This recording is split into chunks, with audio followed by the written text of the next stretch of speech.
प्रकाश। देखिए किशोरी लाल जी, मेरी एक ही बेटी है और मेरी सारी संपत्ति जायदाद सब कुछ मेरी बेटी नैना का ही है। पापा, नाम से लगता है बहुत खूबसूरत होगी। कितना अच्छा नाम है ना, नैना।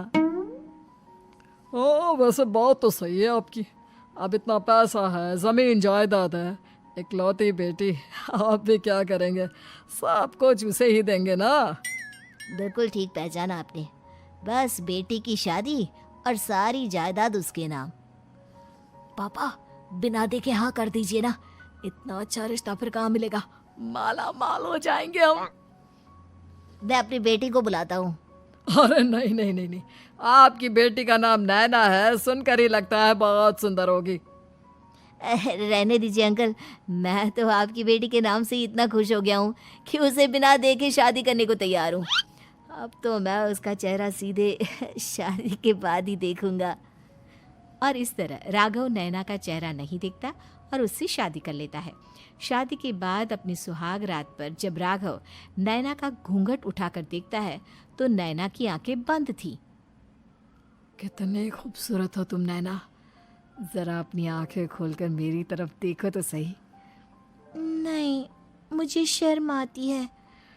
अरे, मैंने तुम्हें शादी से पहले भी नहीं देखा, और अब अगर तुम आंखें खोलकर मुझे देखोगी भी नहीं तो मुझे अच्छा कैसे लगेगा?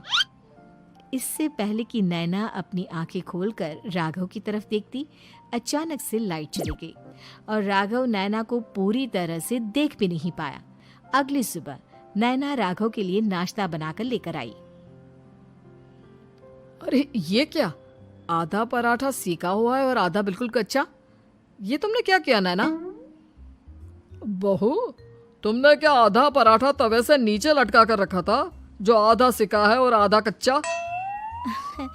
मुझे जितना दिखेगा उतना ही तो सीखूंगी ना पापा जी। जहाँ जहाँ मुझे नजर आ रहा था वहाँ मैंने सीख लिया, जहाँ जहाँ नहीं दिखा वहाँ कच्चा रह गया होगा। इसका क्या मतलब है? ये कैसा मजाक कर रही है तुम? अरे बहू, तुमने इतना लंबा घूंघट क्यों लगाया हुआ है? देखो, हमारे घर में बहुओं को बेटी की तरह रखा जाता है, और फिर तुम तो इतना सारा माल लेकर आई हो। देखो, ये घूंघट डालकर रखने की कोई ज़रूरत नहीं है।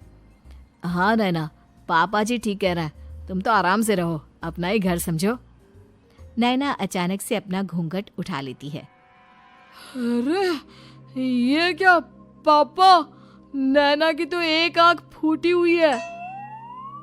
नाम से नैना, लेकिन ये तो कानी बहू निकली। मेरे साथ धोखा हुआ है, धोखा। बिना दिखाए अपनी कानी लड़की मेरे संग ब्याह दी। मुझे कानी बीवी नहीं चाहिए। मुझे अभी ओम प्रकाश जी से बात करनी पड़ेगी। आखिर उन्होंने मेरे साथ ऐसा किया क्यों? अरे, आप लोगों ने ही तो पापा से कहा था कि आप लोग शादी से पहले मुझे देखना नहीं चाहते। अब मेरे पापा पर क्यों इल्जाम लगा रहे हैं? अरे लेकिन उन्हें बताना तो चाहिए था ना कि तुम कानी हो, एक आंख से तुम्हें दिखाई नहीं देता। किशोरी लाल और राघव नाराज होकर ओम प्रकाश को अपने घर बुलाते हैं। पापा जी, ये आपने क्या किया? शादी से पहले बताया क्यों नहीं कि नैना की आंखों में परेशानी है? अरे, आप ही ने तो लड़की देखने से मना कर दिया था। और लेकिन आप बता तो सकते थे। आपको तो हमारी बेटी की प्रॉपर्टी चाहिए थी, वो भी पूरी की पूरी। अब क्या हुआ अगर उसे आधा दिखाई देता है? प्रॉपर्टी तो आपको पूरी मिल गई ना। अरे ये क्या बात हुई? मेरी शादी प्रॉपर्टी से नहीं, आपकी बेटी से हुई है। अब ये तो पहले सोचना चाहिए था, तब तो मेरी प्रॉपर्टी देखकर तुम्हारी जुबान लप लपा रही थी। लेकिन मैं कानी लड़की को अपनी बीवी बनाकर नहीं रख सकता। पापा, कुछ करिए ना आप। हाँ, करता हूँ। देखिए ओम प्रकाश जी, आप हमारे साथ ऐसा नहीं कर सकते। और तुम देखो, अगर तुमने मेरी बेटी से शादी तोड़ी ना, तो जो भी प्रॉपर्टी मैंने तुम्हें दी है वो तो पूरी की पूरी वापस ले ही लूंगा, और आधी प्रॉपर्टी तुम्हारी भी लूंगा। अरे, मेरी आधी प्रॉपर्टी भला क्यों लेंगे आप? इसलिए क्योंकि मेरी बेटी को आधा नजर आता है और उसकी नजर अभी तक तुम्हारी आधी जायदाद पर ही पड़ी है। अब तुम उसे घर से निकालोगे तो कुछ तो लेकर जाएगी ना। और अगर हम आपकी बेटी को अपने घर की बहू बना कर रखे तो? तो तुम्हारी पूरी प्रॉपर्टी तुम्हारी ही रहेगी, और जो मैंने तुम्हें दिया है ना, उसमें से बस मैं आधा लेकर जाऊंगा। अरे लेकिन अब आप अपनी दी हुई प्रॉपर्टी में से आधी वापस क्यों लेकर जाएंगे? अगर मैं आपकी बेटी को अपनी पत्नी बनाकर रखने को तैयार हूं तो? इसलिए ताकि भविष्य में अगर तुम मेरी बेटी को धोखा दो तो उसके पास कुछ तो रहे जो पति का हो। वैसे मेरे पास तो बहुत कुछ है, लेकिन अपने पति की कोई निशानी तो उसके पास होनी चाहिए ना। अब अगर तुमने मेरी बेटी को कानी कहा तो तुम्हें प्रॉपर्टी भी कानी ही मिलेगी, पूरी नहीं। जमाए राजा। किशोरी लाल और राघव समझ चुके थे कि वो बुरी तरह फंस चुके हैं और अब उनके पास वहां से निकलने का कोई चारा नहीं है। अब समझ में आया ना, लालच बुरी बला होती है। एक तो तुम्हें प्रॉपर्टी मिली, ऊपर से बीवी मिली, उसमें तुम्हें नखरे भी दिखाने हैं। आए बड़े, चुपचाप बैठो दोनों। कुछ दिनों के बाद नैना राघव की कार लेकर बाजार घूमने निकलती है और जब कार लेकर वापस आती है, ये क्या? एक तरफ से मेरी गाड़ी पूरी खराब हो चुकी है। लगता है तुमने मेरी गाड़ी को किसी दूसरी गाड़ी के साथ एक्सीडेंट किया है। अरे अरे, कितना बड़ा नुकसान कर दिया तुमने बहू। वो क्या है ना पापा जी, मुझे एक आंख से दिखाई नहीं दे रहा था, सामने से गाड़ी आ रही थी। मुझे तो सिर्फ आधा ही दिखाई दिया और वो गाड़ी मेरी कार से रगड़ते हुए निकल गई।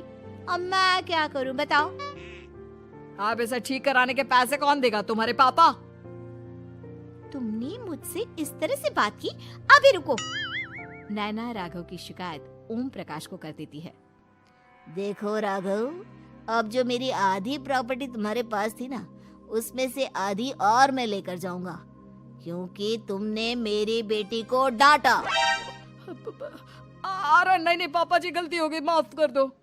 गलती की तो कोई गुंजाइश ही नहीं। अगली बार मेरी बेटी को डांटा तो बची हुई आधी में से आधी और ले जाऊंगा।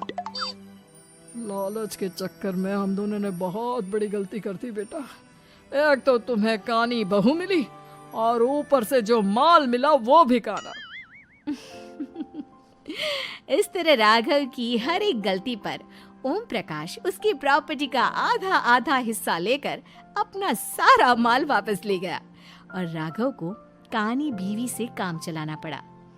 भाई लालच वाकई में बुरी बला है।